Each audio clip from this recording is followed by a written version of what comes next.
importancia en la clínica. Bueno, siempre digo eso, pero sí debe ser. A partir de un tema en el campo de la bioquímica que es porfirinas y el metabolismo de estas sustancias. A partir de esto vamos a encontrar una cantidad importante de problemas de salud englobadas dentro de lo que significa el síndrome ictérico.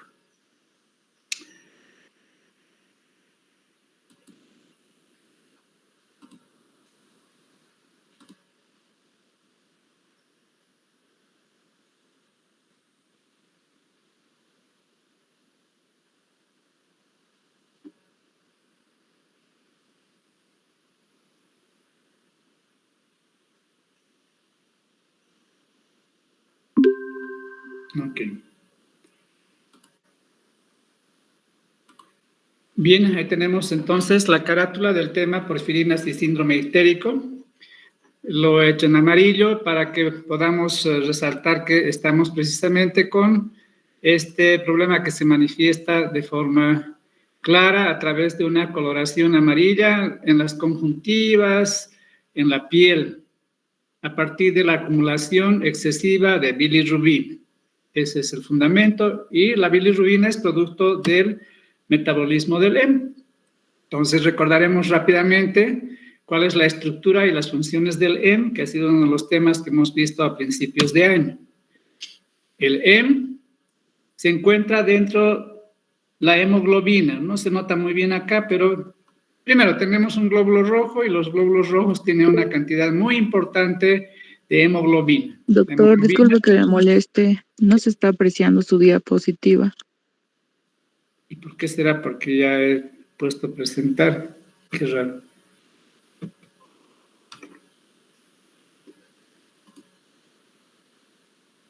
¿Se ve lo que estoy presentando o no? No, doctor. A ver, nuevamente vamos a empezar. Ah, ya. Ok, tienes toda la razón. Olvidé apretar el botoncito azul.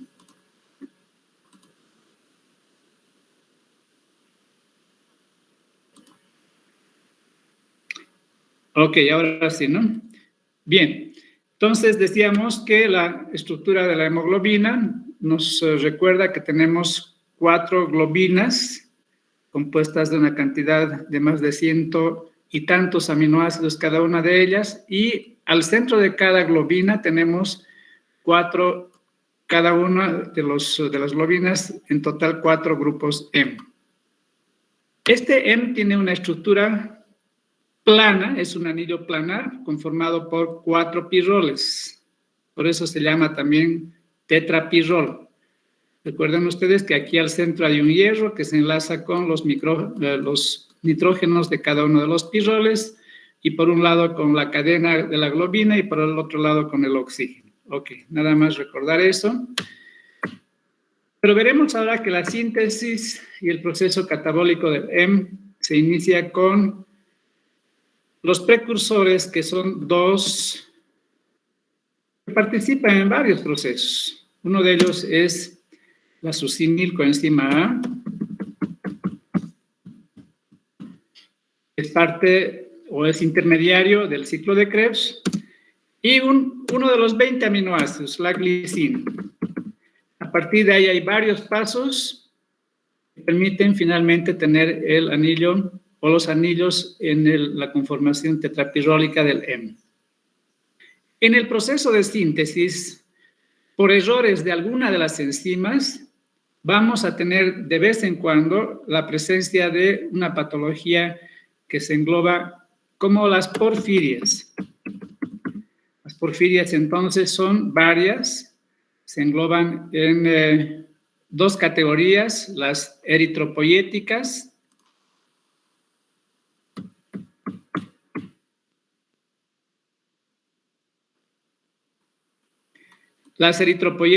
y las hepáticas.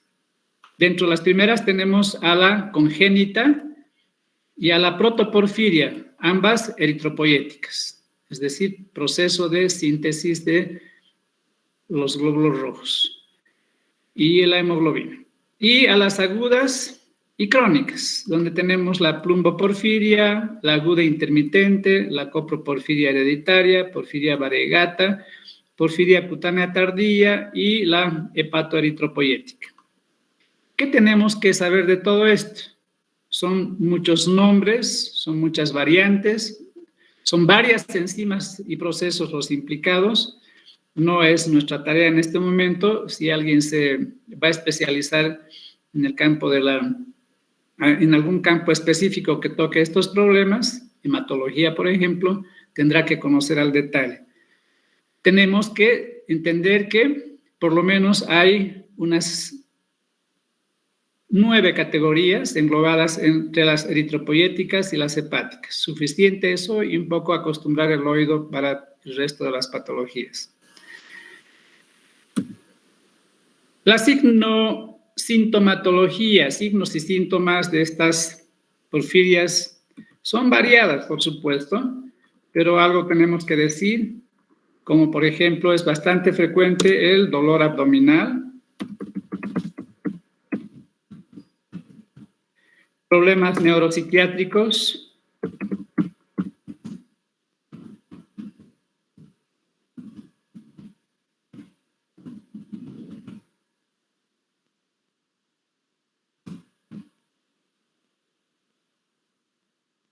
dolor de espalda también,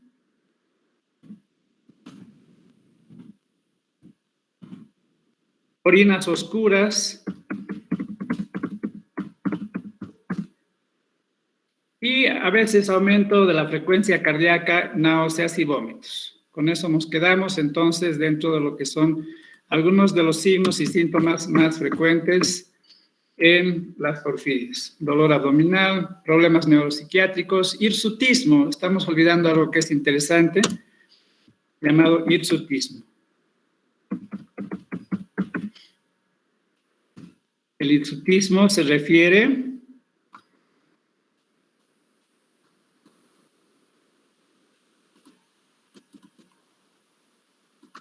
a aumento de la cantidad de pelo en todo el cuerpo, no solamente en los lugares que son típicos, sino especialmente en la cara. Lo que hace que hirsutismo, cara llena de pelo, el resto del cuerpo lleno de pelo, y los problemas neuropsiquiátricos hayan con toda probabilidad, así lo dice la literatura, hayan dado origen a la leyenda del hombre lobo. Y adicionalmente tenemos, lo voy a anotar después, el hecho de la fotosensibilidad.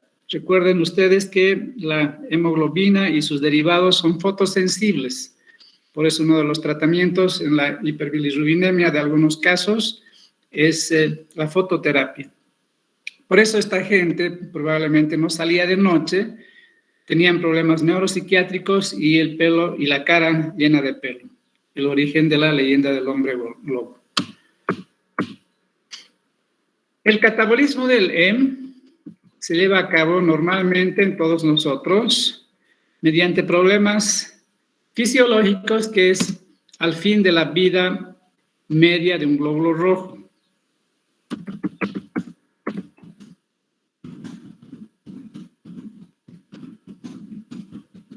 Glóbulos rojos. Entonces, junto con la lisis natural de los glóbulos rojos que libera la hemoglobina. Y patológicos cuando existe ruptura de glóbulos rojos patológica, por ejemplo, en la anemia de células falciformes o en las anemias hemolíticas autoinmunes o en problemas hepáticos o en problemas de obstrucción. Entonces, hay también problemas patológicos que aumentan la tasa de catabolismo del hemo. ¿Cómo es el proceso de catabolismo del hemo?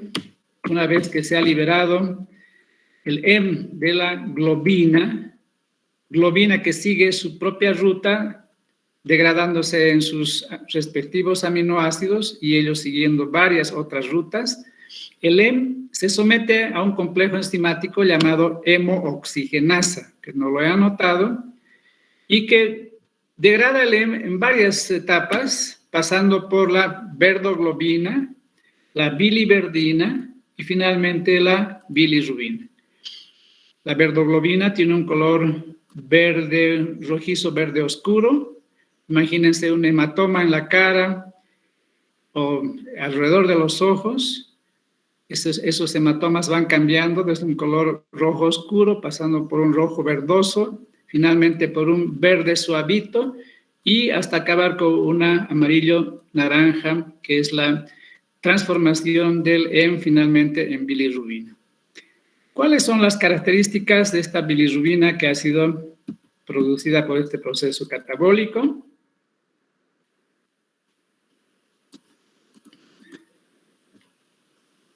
Esta bilirrubina, entonces,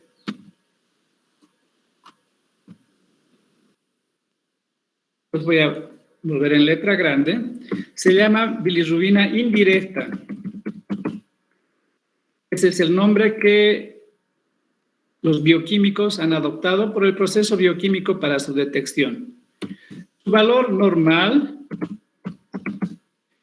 es hasta 1 miligramo por decilitro. Esta bilirrubina es hipofílica hidrofóbica. No se lleva bien con el agua, por lo que van a necesitar un transportador. Y también lleva el nombre, voy a poner entre paréntesis, de bilirrubina no conjugada, para hacer diferencia de la otra, que es conjugada. Veremos en un momento qué significa esto. Es una bilirrubina que no se ha unido, conjugado, no se ha unido al ácido glucurónico. Entonces podemos ver ahora directamente las características, nuevamente, su valor normal hasta 1 miligramo por decilitro, hidrofóbica y bilirrubina no conjugada. Entre las dos bilirrubinas, la bilirrubina indirecta es la que tiene una mayor proporción y por lo tanto se la encuentra generalmente en el laboratorio como un producto de procesos patológicos de degradación de los glóbulos rojos y liberación de la hemoglobina. Esta bilirrubina no conjugada, hidrofóbica, que no se solubiliza en el agua del plasma, debe transportarse mediante un sistema que es típico, que es la hemoglobina. La albúmina, Albúmina, entonces, es la proteína plasmática que va a unirse a la bilirrubina indirecta y va a transportarla hasta el hígado. En el hígado, esta bilirrubina indirecta se va a conjugar. Previamente van a haber mecanismos de captación que introducen al hepatocito. Tiene su importancia porque hay alguna patología en la cual fallan los mecanismos de captación y la bilirrubina indirecta no puede ingresar fácilmente al hígado. La conjugación significa la unión con el ácido glucurónico. La enzima se llama UDP, glucuronil transferasa.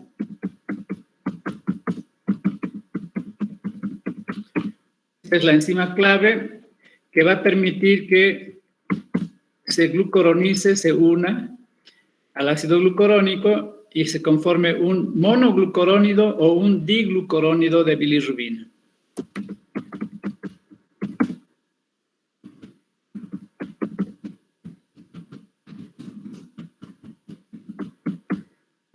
Entonces hay un proceso de glucuronización mediante la UDP, glucuronil transferasa. ¿Cuáles son las características de esta bilirrubina que ahora se llama directa?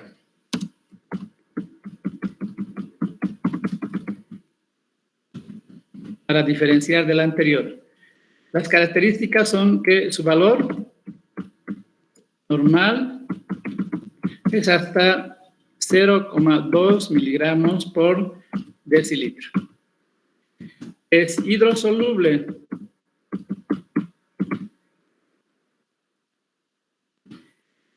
Entonces, aquí nos preguntamos, ¿y para qué el organismo glucuroniza o conjuga a la bilirrubina con el ácido glucurónico? El objeto es muy importante y no es exclusivo de la bilirrubina, sino de varios fármacos que se glucuronizan o se unen a alguna otra sustancia con el fin de que se vuelva hidrosoluble. Sustancias hidrosolubles no son lipofílicas. Las sustancias hidrosolubles son generalmente polares. En este caso es polar. Entonces, el objeto de la glucuronización es convertir sustancias en polares o iónicas. ¿Para qué? Para que esta característica polar o iónica impida a esta sustancia, a este fármaco, y en este caso el tema, a la bilirrubina, impida atravesar las membranas, las células de los conductos que van a eliminar o por los cuales va a llegar la bilirrubina hasta el intestino delgado. De esta manera se impide que pasen nuevamente a la sangre y de esta manera se elimina con mayor eficiencia.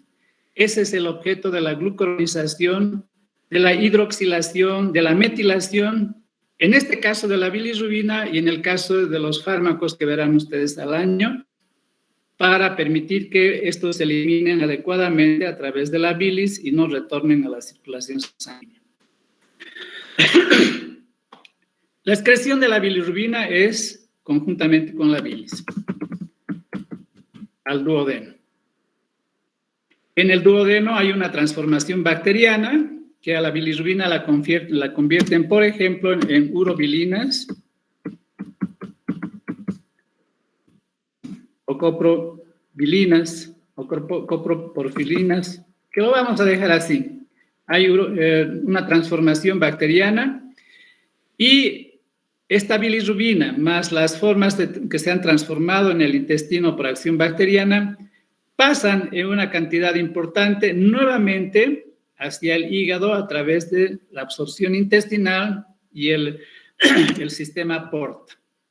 Entonces hay una circulación enterohepática de retorno al hígado para nuevamente volver hacia el intestino y así sucesivamente.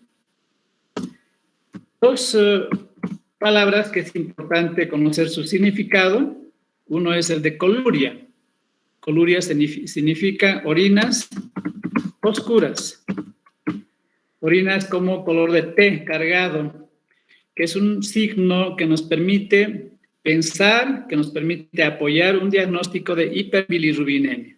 Las orinas oscuras se deben a un exceso de bilirrubina que atraviesa membranas a nivel de los conductos biliares en el hígado, llega a la circulación sistémica arterial, llega a los riñones y se filtra a través de los glomérulos y da a las orinas esta característica, que permite en muchos casos apoyar un diagnóstico, especialmente en las hepatitis de tipo A de los niños, que curiosamente, valga la pena contar lo que a veces sucede, es mal diagnosticado porque la mamá llega con el niñito, el bebé, con fiebre, malestar, y el médico dice, parece ser un resfrío, y le da algún antigripal, y luego al día siguiente vuelve la mamá y le dice, doctor, parece que tiene hepatitis porque su orina está oscura, color té. Entonces no se olviden de eso cuando tengan algún paciente que tenga algo que sugiera ictericia. Y recién se ponen amarillos, por supuesto. Okay. Acolia es otra palabra que indica heces blanquecinas. Ocurre que cuando hay una obstrucción de los conductos biliares, colecistitis, coledocolitiasis, la bilirrubina no llega al intestino y por lo tanto no hay ni transformación bacteriana y por lo tanto no hay coloración amarillenta de las heces, que es lo típico. Para los que no han llegado a ver, transporte de la bilirrubina indirecta mediante la albúmina, la conjugación en el hígado mediante la enzima UDP-glucuronil transferasa, que convierte a la bilirrubina en bilirrubina directa o hidrofílica, polar. Su valor normal, 0,2 miligramos por decilitro. Y la glucuronización es para convertir en una sustancia polar que no atraviese y retorne membranas y no retorne a la circulación general. Se excreta por la bilis, hay una transformación bacteriana y hay una circulación enterohepática. Orinas oscuras y heces blanquecinas. Tenemos aquí dos imágenes de un niñito y una persona adulta del color típico amarillento de la piel, amarillo-naranja, y aquí en la piel y en las conjuntivas, en la esclerótica. Entonces, esa es la característica del síndrome ictérico, que se da por varias patologías que se agrupan en varias categorías. Entonces, en la definición, diremos que es un problema de aumento de la coloración amarillo-naranja o una aparición de coloración amarillo-naranja en la piel y en conjuntivas.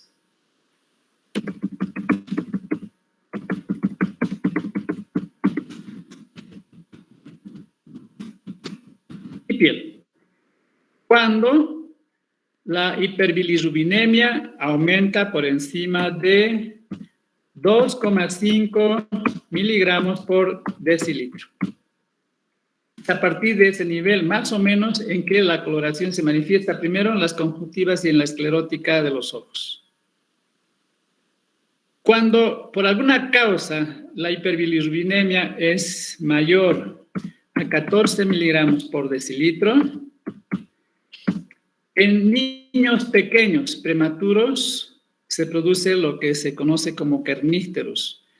En niños mayores, en adultos, la cifra necesaria para que se produzca el kernícterus debería llegar a niveles mayores, como por 18 o 20 miligramos por decilitro. Pero ponemos acá la cifra menor para que nos acordemos que ese es el límite inferior por debajo del cual no se presenta este problema. Kernícterus es un daño que se produce a nivel neuronal,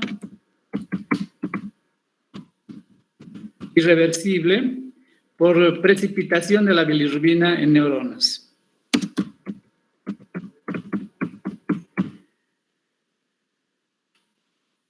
El síndrome ictérico obedece en forma general a 4 causas que son, en primer lugar, un aumento de la producción de la bilirrubina.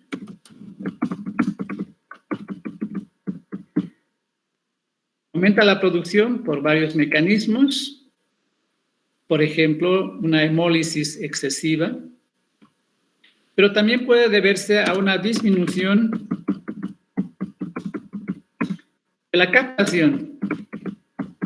La bilirrubina que llega al hígado transportada por la albúmina debe atravesar las membranas de los hepatocitos y necesitan entonces transportadores. Los transportadores son proteínas que pueden estar afectadas por alguna mutación y no haber la captación necesaria y por consiguiente habrá una acumulación de la bilirrubina indirecta en este caso. En el aumento de la producción por hemólisis también habrá bilirrubina indirecta aumentada.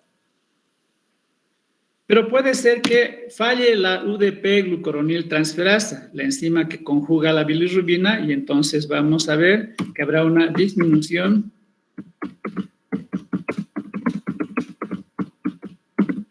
de la conjugación de la bilirrubina.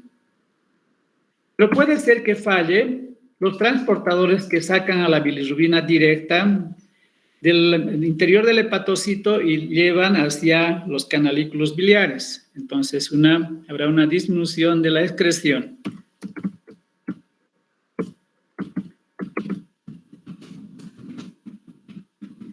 Entonces, tenemos acá las 4 causas generales: aumento de la producción, disminución de la captación por los hepatocitos, acordarse de que son proteínas transportadoras las que hacen este trabajo.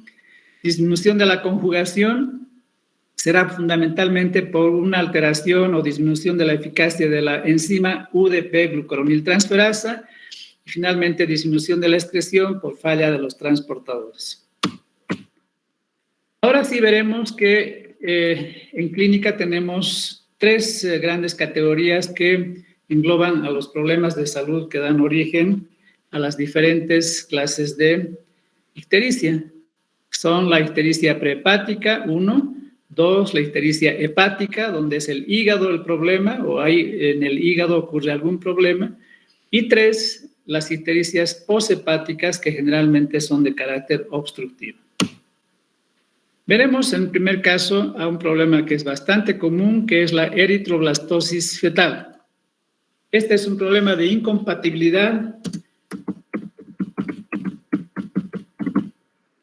tipo RH entre madre y feto.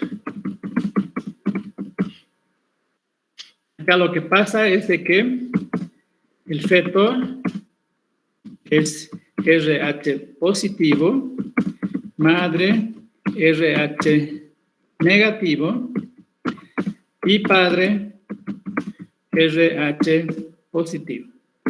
Entonces, existe un porcentaje probabilístico de posibilidades de que el producto en cada uno de los embarazos de esta madre sea RH positivo, y existe otro porcentaje en que no sea RH positivo, que sea RH negativo. Cuando el feto es RH positivo, en este caso, madre RH negativa, entonces, en el primer embarazo, generalmente, en el momento en que está siendo expulsada la placenta, ya ha salido el producto, ya ha nacido el bebé, en el momento que se expulsa la placenta, existen regiones en las que accidentalmente, entre comillas, parte de la sangre del ahora recién nacido, a través de la placenta, pasa a la circulación sanguínea. En otras palabras, glóbulos rojos del feto y luego recién nacido pasan a la circulación sanguínea.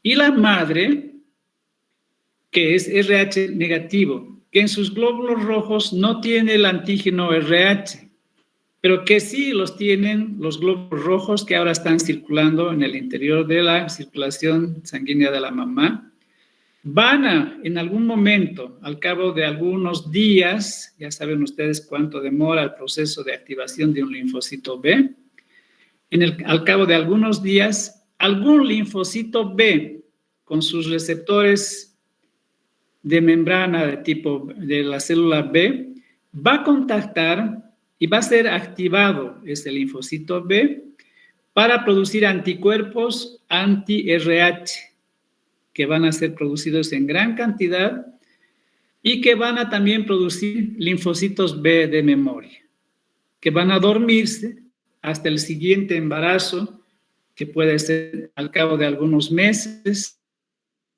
o al cabo de muchos años.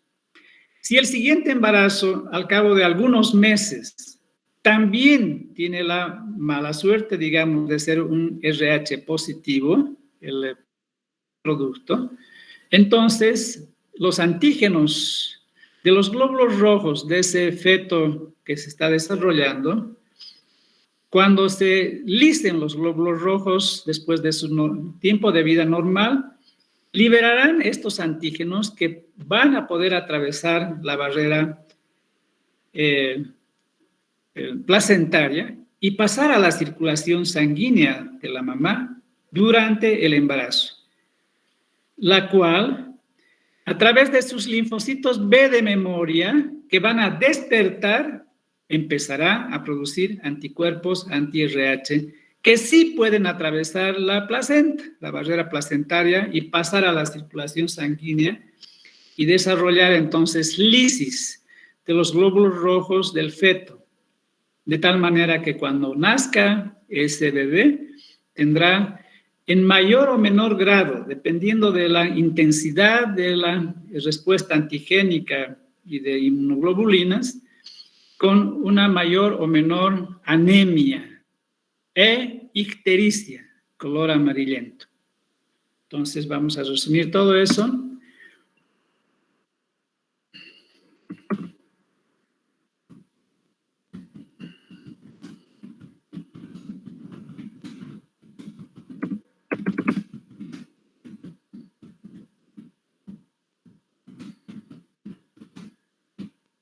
Entonces, los glóbulos rojos fetales son lisados por anticuerpos anti-RH y el niño nace anémico e ictérico.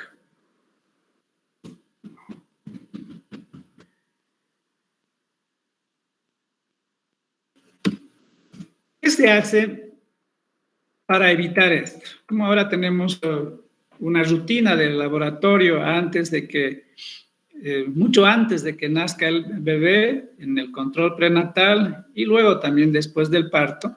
Entonces, con mucha frecuencia puede detectarse esta incompatibilidad futura cuando se hacen estos exámenes, sabiendo que la madre es RH negativo y el padre es RH positivo.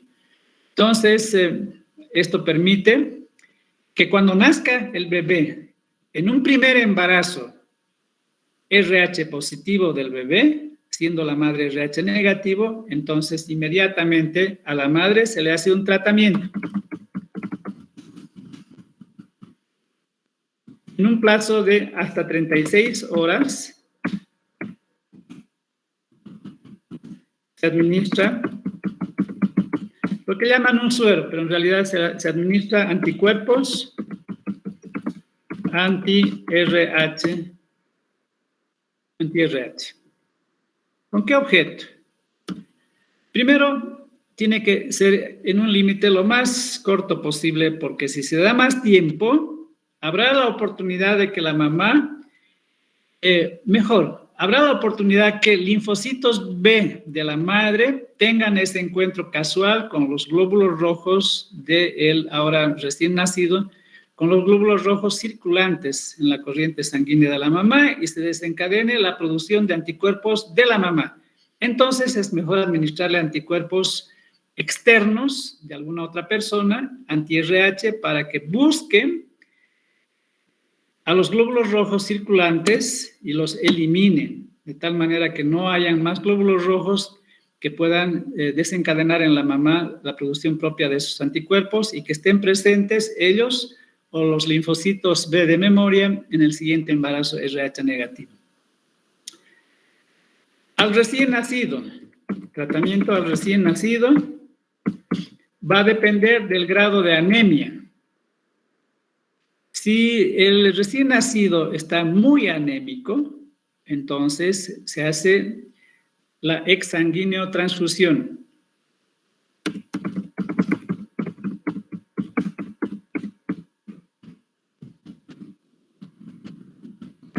Así se llama, al retiro de un poco de sangre, por ejemplo, unos 20 ml de la circulación sanguínea del recién nacido y la administración de otros 20 ml de un donador, no de la madre, de un donador RH negativo.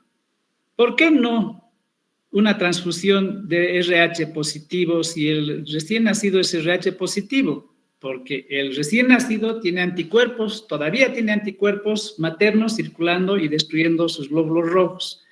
Entonces, lo ideal es una transfusión de RH negativo que no tiene el antígeno, que no será destruido ese glóbulo rojo, de un donador que no sea la madre. ¿Por qué no la madre? Porque la mamá tiene los anticuerpos propios anti-RH. Entonces, es el tratamiento básico. Más fototerapia, que va a permitir que la bilirrubina se degrade, que degraden todos los anillos que tienen y que se eliminen más fácilmente por la vía biliar. Entonces, esta es una de las causas más importantes de ictericia en el grupo de la ictericia prehepática. Tenemos acá otra patología bastante frecuente para los hematólogos, la anemia hemolítica autoinmune. Aquí hay problemas de una respuesta inmunológica errada contra antígenos propios.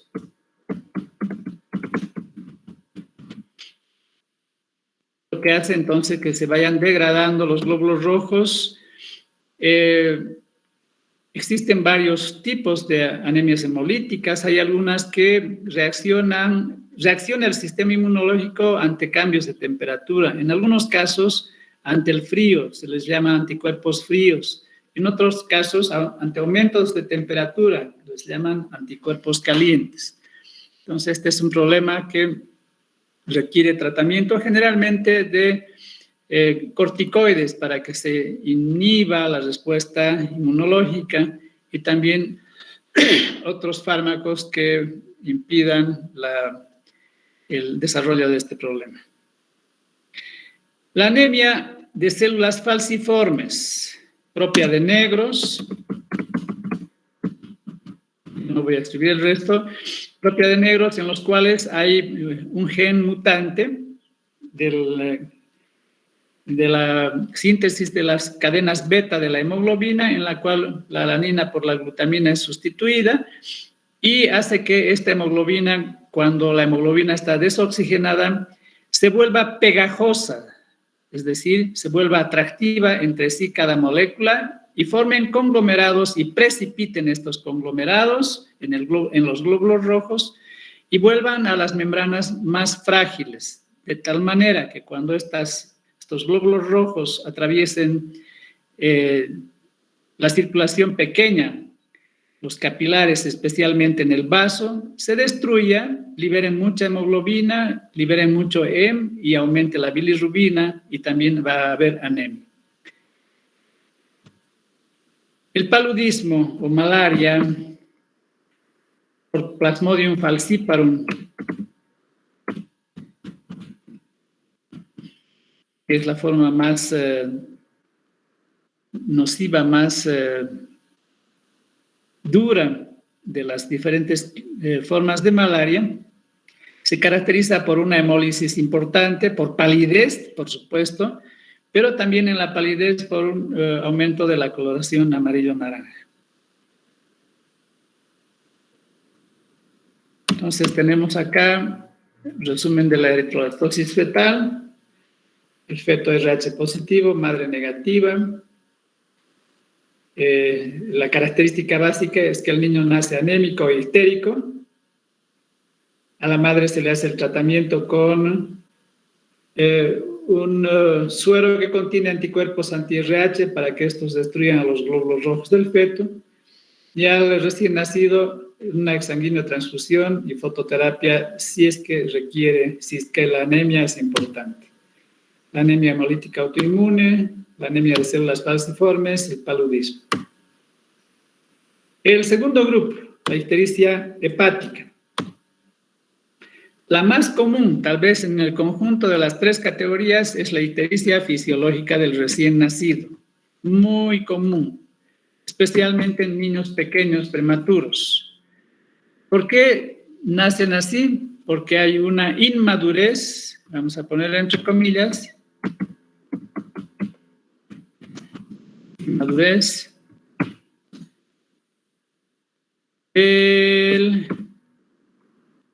las enzimas hepáticas, por lo cual no se puede glucuronizar adecuadamente y eliminar o excretar adecuadamente a la bilirrubina. El tratamiento en estos casos generalmente es fototerapia.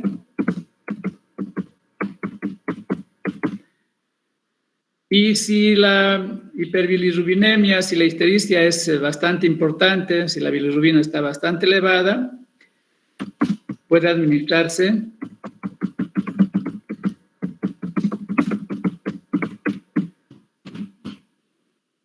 un barbitúrico llamado fenobarbital. Los barbitúricos son sustancias hipnóticas que se utilizan ya no para producir sueños, sino para el tratamiento de las convulsiones, de la epilepsia, pero también tienen la particularidad de estimular al sistema enzimático hepático en general, no solamente las enzimas del metabolismo de la bilirrubina, sino en general las enzimas hepáticas, que se utilizan no solamente acá, sino en otras circunstancias. El fenobarbital. La cirrosis, ya sea la cirrosis alcohólica,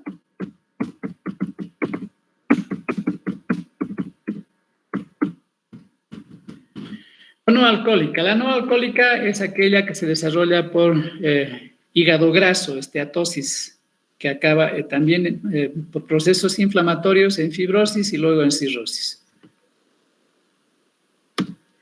Entonces, el alcoholismo o la hepatitis grasa desarrolla a lo largo de los años un proceso de fibrosis que acaba finalmente en insuficiencia hepática, por lo que en esa fase de insuficiencia hepática también va a presentar ictericia.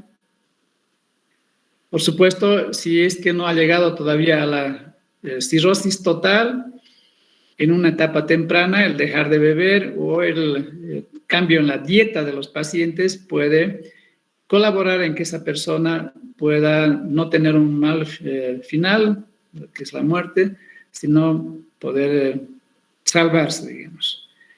Las hepatitis. La hepatitis A es la más frecuente, es propia de niños y una de las características más importantes es la ictericia, por supuesto insuficiencia hepática. Es una hepatitis benigna en casi todos los casos. Muy raro que alguna hepatitis A se complique en los niños. En los adultos suele ser más bien más nociva, más agresiva la hepatitis A. En Bolivia y en Latinoamérica es muy raro que un adulto se enferme con hepatitis A, porque generalmente todos hemos pasado, o casi todos hemos pasado en nuestra niñez. Los europeos y la gente que vive en los países del norte sí tienen mayor problema cuando viajan, principalmente al sur. Hay una serie de fármacos y de tóxicos, venenos o medicamentosas, acá sustancias medicamentosas, como por ejemplo el paracetamol, en dosis elevadas va a producir una hepatitis fulminante.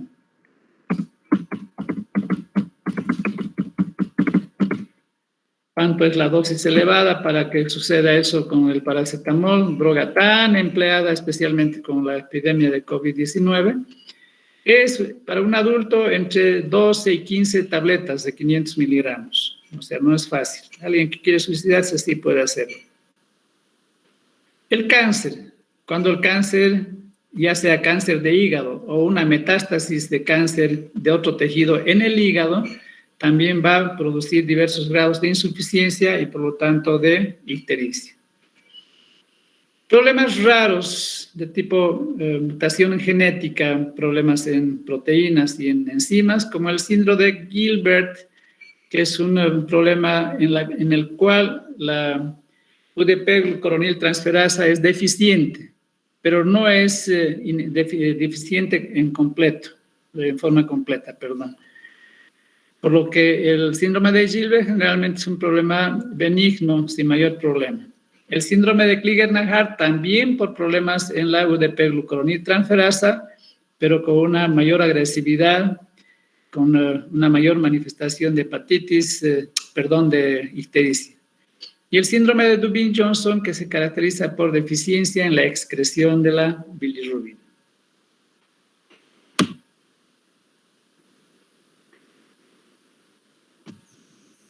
Finalmente tenemos el tercer grupo, que es la ictericia posthepática. Tenemos la principal causa es la coledocolitiasis. Hemos mencionado en alguna oportunidad en la teoría y en la práctica a mis alumnos, indicándoles de que la litiasis biliar por cálculos de colesterol es extremadamente común. Una gran parte de los casi 50 que están acá presentes ya está generando, ya tiene pequeños calculitos que están creciendo. Para que veamos entonces, exagerando de esta forma, la importancia epidemiológica de la coledocolitiasis, que por la obstrucción entonces impide que la bilirrubina directa pase hacia el intestino y se acumula. La colecistitis, que es en general, no siempre, pero en general también producto de la litiasis, pero con inflamación. La acumulación de bilis, la acumulación de los cálculos, el efecto físico de los cálculos a nivel del interior de la vesícula, del interior de los conductos biliares, el efecto mecánico.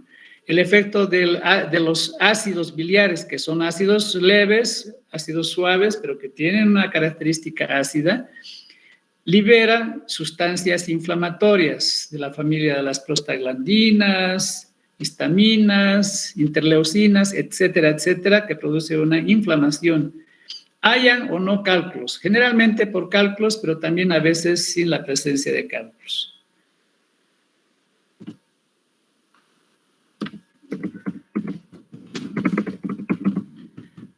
Anoto que son cálculos de colesterol, pero también hay cálculos de bilirrubina, que son los pigmentarios, que son los más raros, que pueden darse en pacientes que tienen problemas crónicos de hiperbilirrubinemia.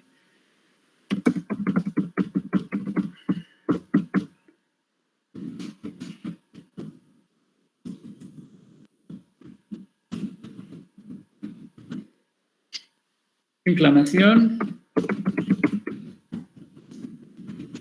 adicional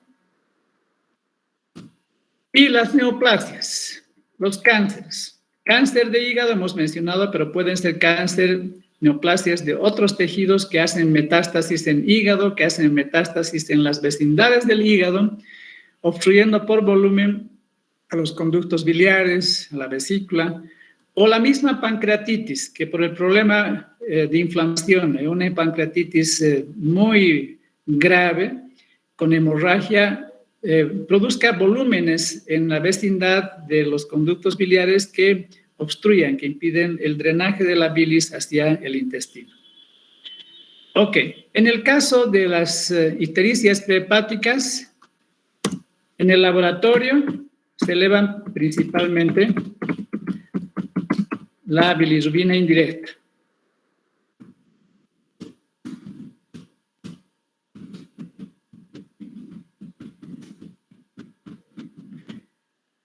En el caso de las ictericias hepáticas, en el laboratorio puede elevarse también por falta de conjugación, digamos,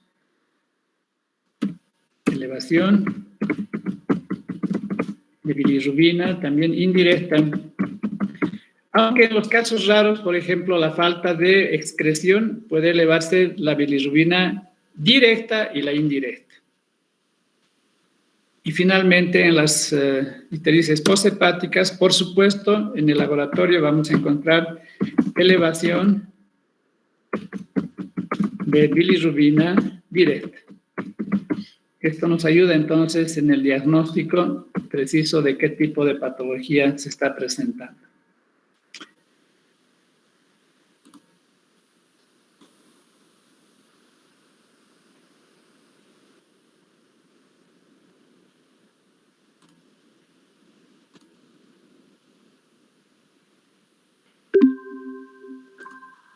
Muy bien, muchachos. Me parece algo raro que esté tanta gente acá. Generalmente eran 20, 25, 22. Aquí hay 3, 6, 7, 8. 5 por 8, 40. 5, 1, 2, 3, 4, 5 por 8, 40 alumnos. Más 13, más 50 y tantos. ¿Qué les ha pasado, muchachos? ¿Por qué están viniendo? No hay respuesta. Entonces, preguntas, ¿alguna duda sobre el tema?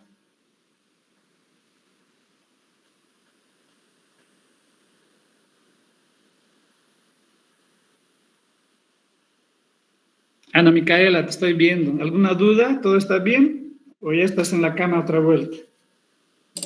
No, doctor, no hay dudas. No hay dudas. ¿Alguien está viendo esto desde su cama? A ver, sean sinceros.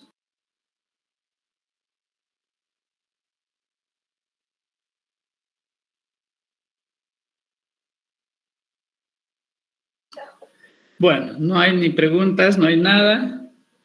Entonces, nos despedimos hasta el día jueves, que vamos a avanzar metabolismo de los nucleótidos derivados de la purina y gota, que es otro problema de salud importante. Entonces vamos a aprender en qué consiste gota y cuál es el tratamiento de la gota y tal vez aprendamos algo de la parte bioquímica.